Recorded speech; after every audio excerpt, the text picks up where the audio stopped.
And we're live. That was quick. So, Quicker than 5 seconds.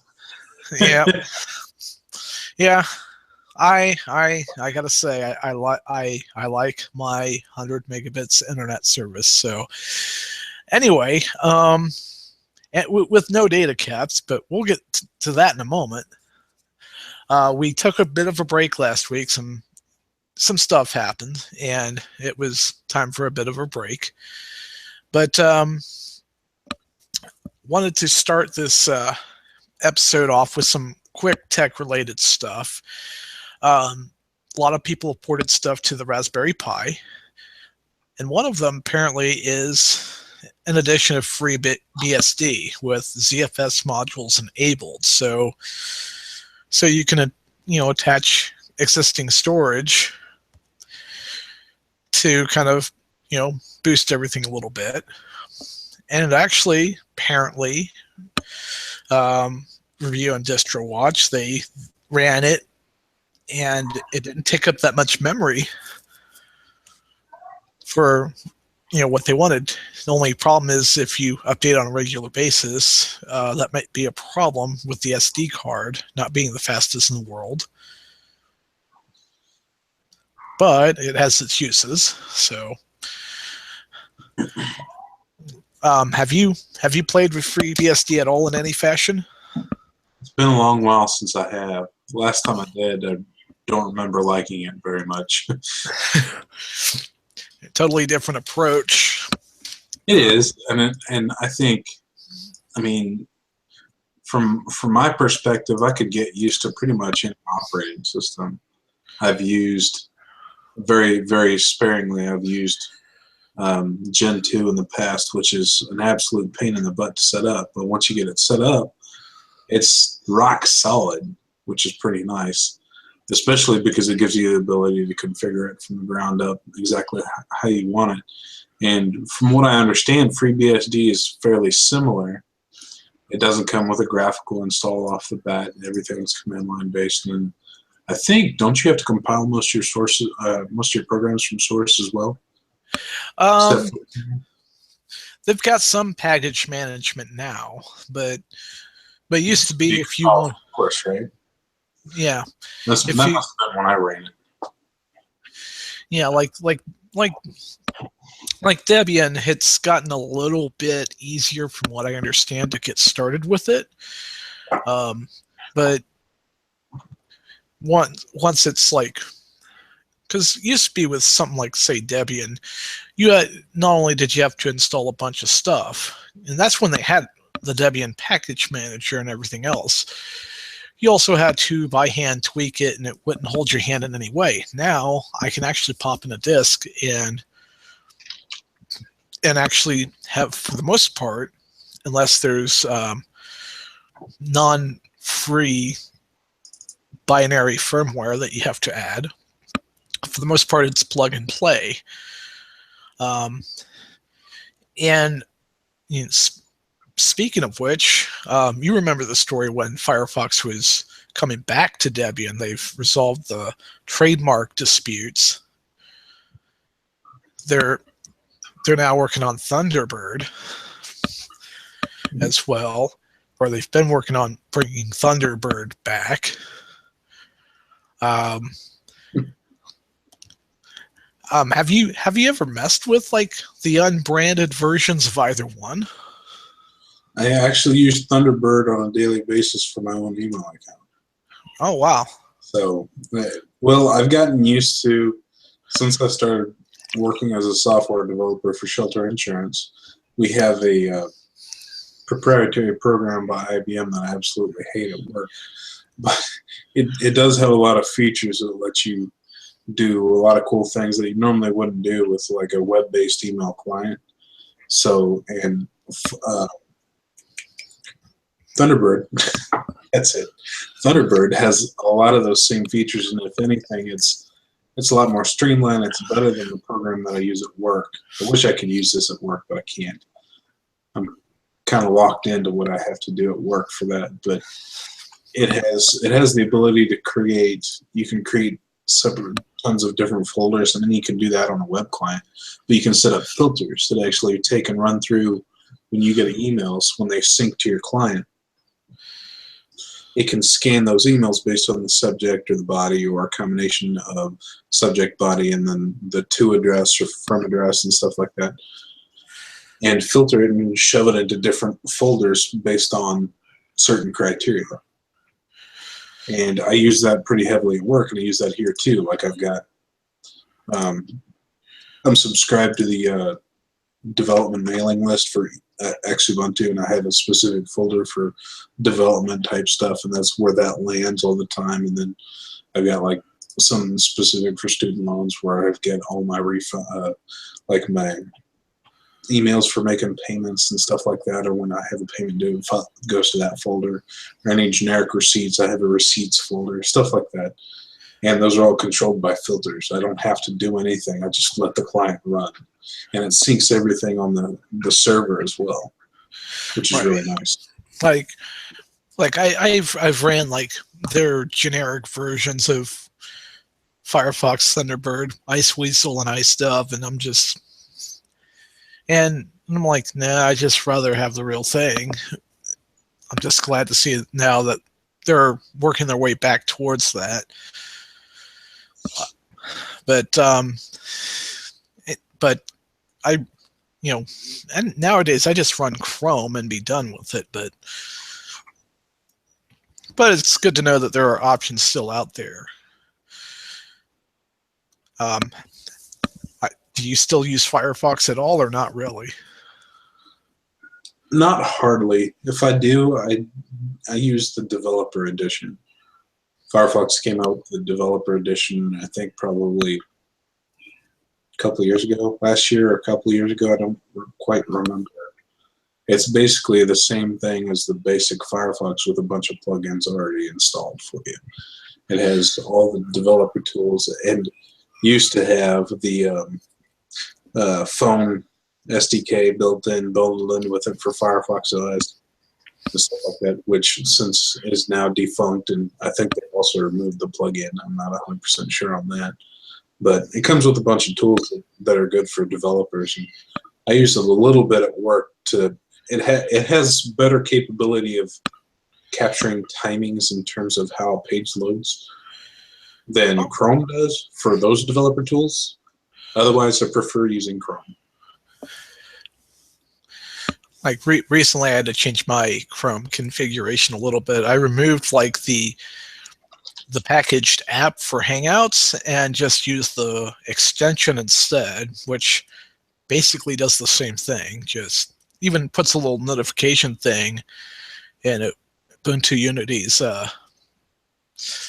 system tray area, so it's pretty nifty, the notification area. So it's all right. It pops up when, it pops up when it says like number of unread messages and what have you, but it's not too bad. And the cool thing about going back to that and resolving stuff like that is you're not running into the headache that people have been running into as of late in a couple of states, at least. You like repairing your own stuff, right? Oh, absolutely. Yeah. Like if a hard drive goes out, well, I'm going to open this thing up, put a new hard drive in. It was kind of a chore for you with the MacBook that you had at one point, wasn't it? It was still, I mean, you can't do it with any newer type MacBooks. I mean, you can't replace the RAM or the storage, because the storage, all that stuff's soldered on the board now. But with the MacBook that I had, I was able to take the back plate off, which had, I think, 8 or 12 screws on the back. Take that off, and then I had to buy special screwdrivers, a special screwdriver set. And here's a piece to it. I don't know where the rest of it is. Oh my. But it's got some Torx bits on there. They're basically kind of like metric, but they're specific star pattern kind of thing that Apple has used to screw the actual hard drive in. So I had to take that out, and then put it back together. It wasn't too much. I mean, it wasn't like having to resolder something on the board or anything like that, but it was still kind of a pain in the butt to get it out. Well, unfortunately, Apple doesn't like the concept of people doing that, and Softpedia, no, not Softpedia, but TechDirt mentioned this. They're trying to stop the right to repair movement, citing quote-unquote safety issues. You know, the quote-unquote concern of, you know, they don't want people being able to repair their iPhones or their iPads, and trying to, you know, do the whole fear-mongering of, well, they might accidentally tap the battery and cause it to explode or something along those lines. So I'll definitely keep an eye on that one, because that They've been fighting that for the last couple of months, I think. Yeah. I remember right. Apple's always trying to do something, though. No, because they want the source to come back to them, and so that they can keep making money off of repairs. Exactly, it's a money thing. Which speaking of money, for those who are willing to pay a little bit more, you're going to have more options for, say, if you like to stream a lot on your phone, like I might in the future, or do a lot of, in my case, mobile hotspot or tethering even. There are now unlimited data plans for Verizon. As soon as, and that one I didn't pay as much attention to until I opened the My Verizon app, and oh, cool. And you know, give you a heads up. If you work for a company that offers discounts on Verizon service, it may not be applied to this plan. So, you know, basically it cost me $9 more just to do it. And I'm like, well, it's only a little bit more, and with what I'll be doing down the road, it's probably going to come in handy. So I said, screw it. And I'm paying a little bit more because I don't have auto pay on, because I'm like, I'm not so keen on that for some cases. I'd rather be able to be like, yeah, I'm going to pay this today, or no, I'll pay it later. The only problem with auto pay for me is, well, money may not be in my account for it, and I may overdraw. I'd rather not risk that. But for those who are willing to take that chance and do, you know, paperless billing, I already do that. You can save a little bit of money on that too. This thing lets you stream all you want, basically. But if you consume over 22 gigs of data, during network congestion, you may have a speed slowdown, so to speak, as they reprioritize you behind other people, you know, in the interest of fairness. As for mobile hotspot and tethering, you can do up to 10 gigs LTE speeds, and then you'll be throttled down to 3G. So if you do a lot of stuff, and then all of a sudden you're like, well, you know what? I may not be able to do as much, and I'm on the road. Well, you'll still at least be able to do your email in a timely fashion and things like that. So it's not horrible.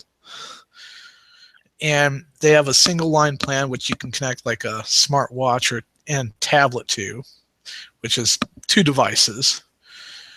And it'll see it as, you know, 1 line, or their multi-line, which is a little bit more, and you can do up to 10 devices connected to it. So if you do a lot of Facebook Live or anything live, that's going to help out a lot. And of course, at&t came in dead last. You have them, right? I do. I was actually just now looking at what it would take if I decided I wanted to get unlimited internet, and it looks like it would cost me another $40 a month on top of what I'm already paying for my wife and I both. Yeah, and for some reason they're charging a premium price, and they don't include tethering or mobile hotspot at all. Yeah, no, I use I don't use tethering, but I do use my mobile hotspot a lot. So that's kind of a turn off for me. The deal breaker. Yeah. But you still have carryover data, right? Oh, absolutely. And so I've only been with AT&T for less than 2 years, probably a year and a half, I think.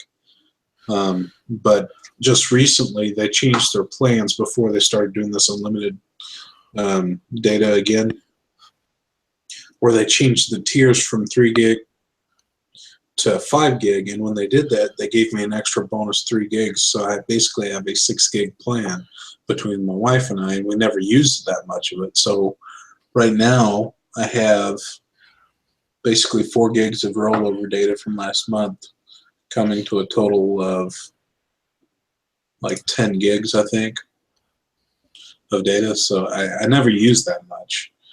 Now, if I had unlimited data, I would probably take advantage of it and stream music at work and stuff like that. But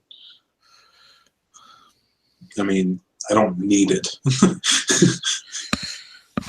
And I wouldn't be doing the streaming so much. You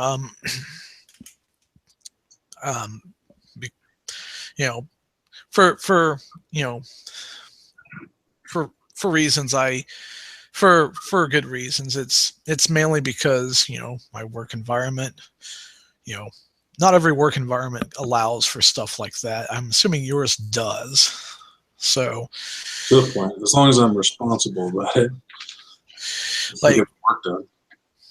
plus and plus, you know, commuting, that's when you can do the streaming anyway. So but anyway, it's, you know, when you pointed that out, I'm like, oh, well, that's cool, because like T-Mobile did it. It's like T-Mobile is the redheaded stepchild of the industry. What making these grandiose claims. I'm sorry. I say this as somebody who loved T-Mobile for their pricing and everything else. My problem was that, you know, their data coverage was sorely lacking. If you go to certain rural areas, you weren't as well covered. And I found it perplexing and irritating. So, you know, every now and then you might see me trolling a little bit going, well, if you would up your coverage in rural areas, you'd probably have a better leg to stand on. But with that said, some of their daring things in pricing to lure customers over has forced other carriers to follow suit. So I'll give credit where it's due, because I don't think they were the first to try to come back with unlimited data. I think Sprint kind of started doing that again, and then T-Mobile one-upped them, and then Verizon came and decided to do that, and AT&T is sort of doing it now. But you at least have a hotspot. Yeah. That way, if you're on Hangouts and it's like multiple notifications, you can switch to your tablet instead of going quote unquote unlimited and being like, oh, we're sorry, you can't do that. You have to pay more money for this. Right? Does it charge extra for a hotspot on that unlimited plan? I don't know if they even offer it. I didn't see any details about that. Because in the link from The Verge, it says new unlimited plan, HD video, no tethering in the URL title. And I'm like, oh. Which I think was one of the downsides of Sprint's original unlimited thing, was you couldn't tether, you couldn't hotspot at all, which is horrible, but for some, but yeah, if I'm like at a convention, I can probably live stream or set up something like that now and be like, yay, this is what we're doing. Yeah. Which next year, I think I'm going to go to more conventions, if at all possible, because it's been a couple of years. Because of something that came up a few years ago, I I had already paid for NakaCon and everything. I just didn't go because something came up, and ever since then, I haven't been able to go to any convention, and it's just been driving me nuts. Because I go for the panels and look at people who cosplay. I miss doing that. So hopefully next year when I have vacation to spend, and actually I may even be able to do some this year because a lot of conventions are like on the weekends, and I'm off most Saturdays and pretty much all Sundays. Unless something comes up to where I have to go in on a Saturday. That's an opportunity, so I'm looking forward to that. That's good. You're thinking about going to like Comic-Con, right? Yeah, I think I'd rather go to Comic-Con than NakaCon. I think it fits my personality a little better. Yeah. I think when I looked at the Kansas City Comic-Con, there were 5 or 6 people that I recognized from voice actors for video games, and then the most notable person that's supposed to be there, I think, was Ron Perlman. Ooh. Which would be really awesome to go meet. I love Ron Perlman. There are, for those who are kind of like local in my neck of the woods, or more towards the Kansas City area too. At the beginning of March, 10th through the 12th, at the Overland Park Convention Center, that's when NakaCon's going to basically roll in. But later that month, for those of you who attend the University of Central Missouri, you all have a convention of your own. That's thanks to members of the U.S. Air Force from Whiteman. It's a convention called StealthCon. They, I think, did pretty good last year. I think that was the first time doing it. They're coming back this year, and it's going to be March 25th and 26th, Saturday and Sunday. So it's definitely local, and I think they've got definitely got some guests this year for sure. I think they had some last year, but that were, they're a little bit obscure, but that may actually be a plus. I'm pulling this up now to see who all is going, or who all is coming to Warrensburg. I'll see if you recognize a few of these names. Crystal Lowe, Phil Lamar, no, Mendy Sterling, Alexis Cruz, Eric Avari, Carmen Arganzio. No, I can't pronounce their name. That's bad. Jorgito Vargas Jr. I think a lot of it's either well-known cosplayers or people in obscure. Wait a minute, Phil Lamar.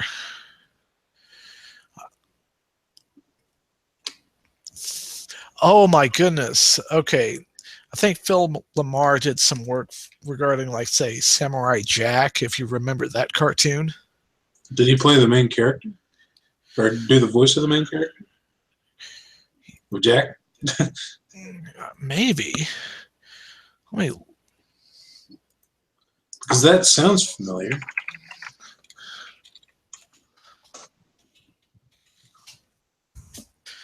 Maybe. Let's see what IMDb says.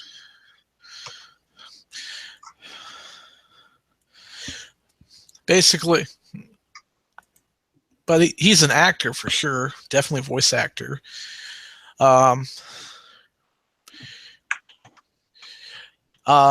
He according to this, the Groundings Theater, blah blah blah, is perhaps best known as one of the original cast members of Mad TV and as Marvin in Pulp Fiction. Yeah, he did the voice of Samurai Jack.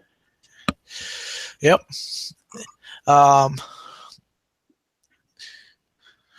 Comedy web series Inside the Legend.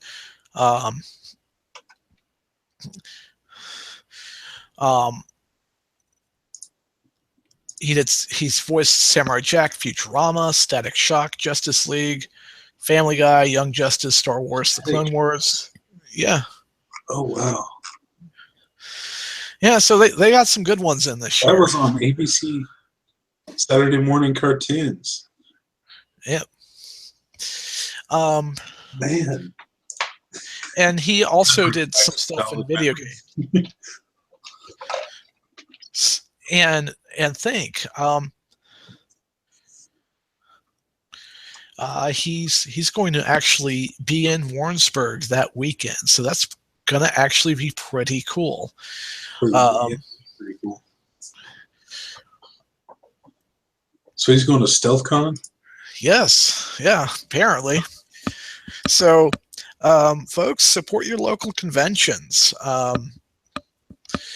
AnimeCons.com also has other local anime type conventions listed by state that are upcoming. So I think there's CosplayCon in Jefferson City, and I think Anime St. Louis, and more towards the spring, right before summer. And of course, if you're in Kansas, sometime in June, there's Anime Fest Wichita. And then there's something in Iowa as well. So there's all kinds of things that are kind of, nearby. And I actually do have a funny convention story for everybody. I was at Wizard World in 2000 in Chicago.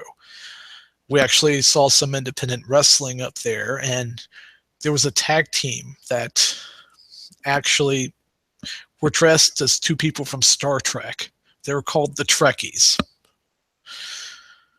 Yeah. But anyway, I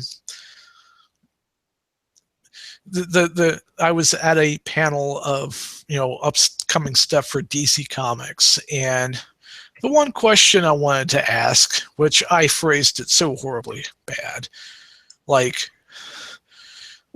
of one of the things I asked was Marvel's parody of Lobo in Deadpool,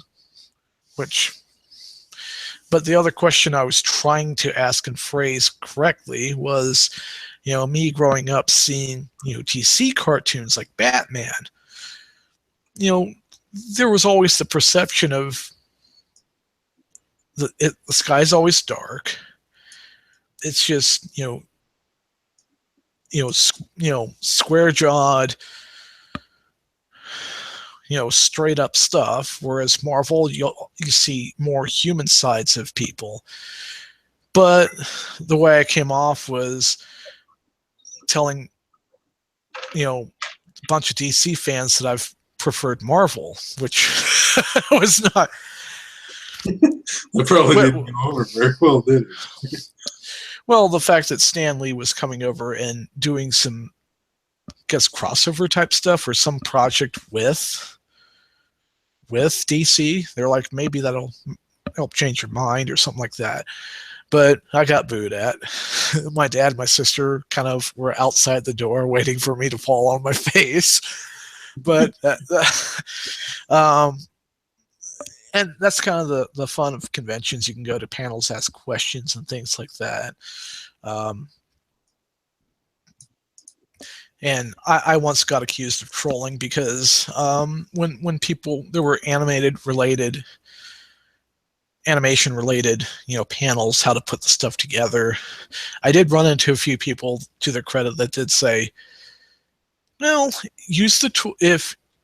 If you're familiar with the tool and it works for you, use it. Whereas these people, when you ask them, why not point out there are free tools available, open source tools available, so you don't have to dump a bunch of money just to get started on this. Well, I think I kind of got accused of trolling, and that wasn't my intent. But that's what happens when you're inexperienced at going to panels and asking questions from a totally different perspective. But it's fun. You get to see people in costumes.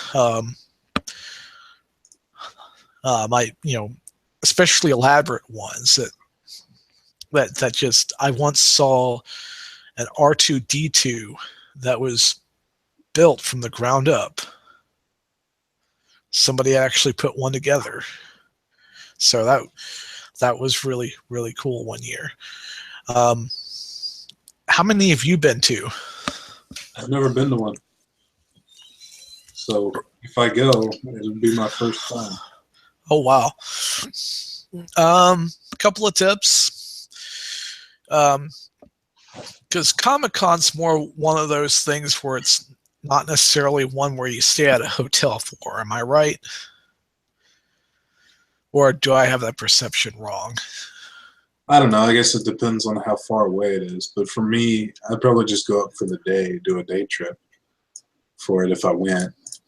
I got to see if I can still get in early. I think I missed the window for this year. I might have missed the window. But if it's like the big Comic-Con in, what is it, New York or something like that, that's a little bit different because that's got tons more famous people they go to that one than Planet Comic-Con in Kansas City.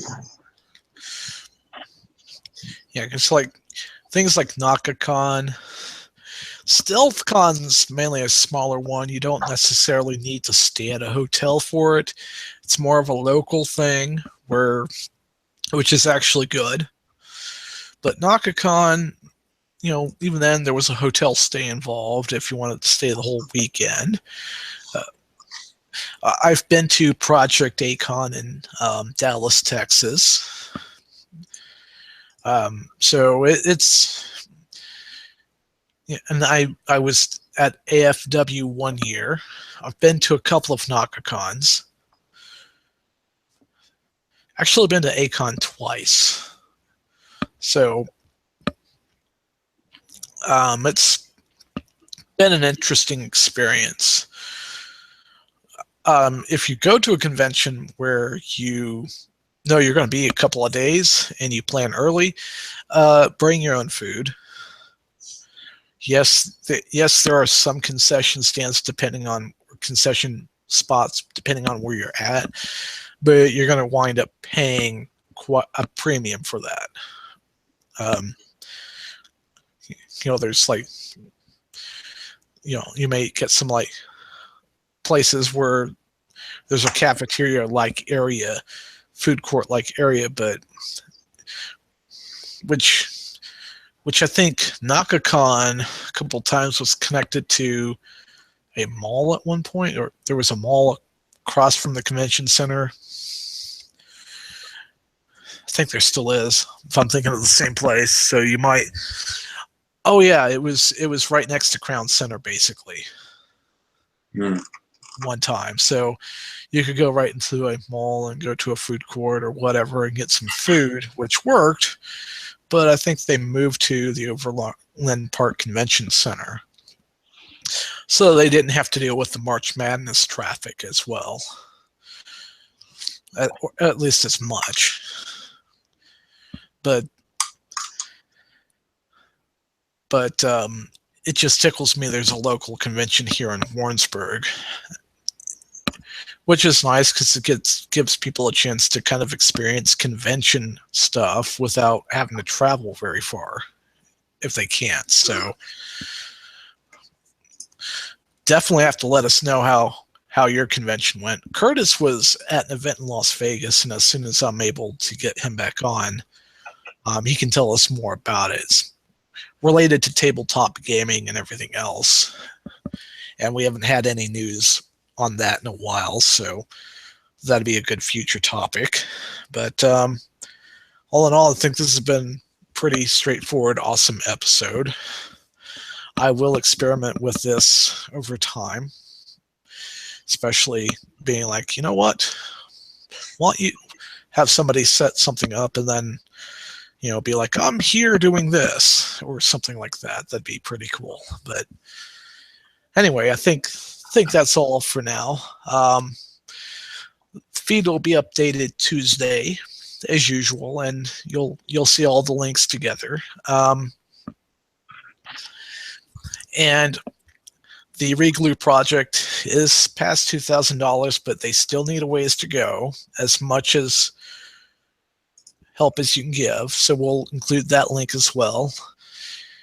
And keep an eye towards the end of the closing days, because some of their perks that show up, they show up towards the end, and they get some really interesting stuff. So entertain yourself, educate yourself, empower yourself. I'm Thomas. I'm Shaggy. And you all have a good night. See ya.